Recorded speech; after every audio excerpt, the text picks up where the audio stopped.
हाँ वकील साहब वरी कहे खोटो अञा ताईं त कुझु न खोटो आहे। छा मतलब मां तव्हांखे हिन लाइ फ़ोन कयुमि त जेको तव्हां माल वठंदव उनजी ट्रांसपोर्ट ते बि टैक्स लॻंदव।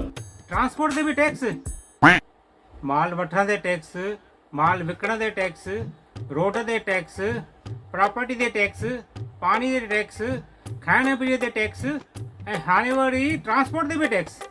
वकील साहब का ॻाल्हि ॿुधायो वापारी साह त खणी सघे थो न की उन ते भी टैक्स वठण लॻंदी। हेलो हेलो अॻे तो फोन ही कटे छॾियईं। वाशू हेॾां अच हिकु कमु कर मेडिकल जे दुकान ते वञ उन खां हंगण मुटण बंदि थियण जी गोरी वठी आ हीअं न थिए त वापारियुनि जे हंगण मुटण ते बि टैक्स न वठी छॾनि तयारी पहिरियों थियल हुजे। हा